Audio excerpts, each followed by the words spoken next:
बरतानवी खबर रसां इदारे BBC के एक न्यूज़ एंकर की लाइव नशरियात के दौरान गैर इरादी तौर पर ज़बान फिसल गई और देखते ही देखते ये वीडियो सोशल मीडिया पर वायरल हो गए। लेकिन वीडियो को सोशल मीडिया पर शेयर करने वाले कोई और नहीं बल्कि प्रेजेंटर गैरेथ बार्लो खुद थे। एक्स साबिका ट्विटर पर शेयर किए गए इस 12 सेकंड के क्लिप में बार्लो 1 मिनट शुरू करने के लिए तैयार होते हुए कैमरे की तरफ देखते हैं और मामूल के मुताबिक अब देख रहे कहने के बजाय गलती से मैं देख रहा हूं कह देते हैं।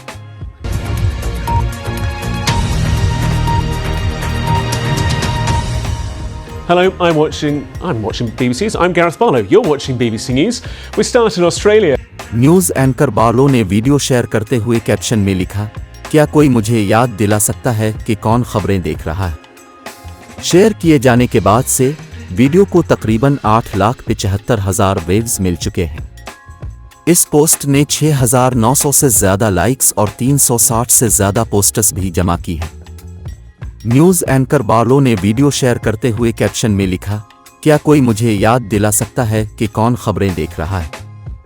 शेयर किए जाने के बाद से वीडियो को तकरीबन 8,75,000 व्यूज़ मिल चुके हैं। इस पोस्ट ने 6,900 से ज़्यादा लाइक्स और 360 से ज़्यादा पोस्ट्स भी जमा की हैं। ट्विटर सारिफीन की एक बड़ी तादाद ने इस वीडियो पर अपने रद्द अमल का इजहार किया। कुछ ने इसे मिजाहिया कहा तो दूसरों ने मजाक में उसे शानदार कहा। एक सारिफ ने लिखा, अब तकनीकी तौर पर खबरें देख ही रहे हैं। मेरा मतलब है कि अब पैकेजेस देख रहे हैं और आउटपुट का जवाब दे रहे हैं। एक और सारिफ ने कहा, कम अज कम आपको याद है कि ये कौन सा प्रोग्राम था, इससे भी बदतर हो सकता था। अब चैनल 4 की खबरें इससे भी बदतर ITV कह सकते थे। ये पहला मौका नहीं है कि BBC के किसी प्रेजेंटर ने स्क्रीन पर हुई अपनी मिजाहिया गलती वायरल की हो। चंद माह कबल एंकर लोकवैसा बारात भी वायरल हुई थी। उन्हें पता ही नहीं चला था कि वो लाइव हो चुकी है।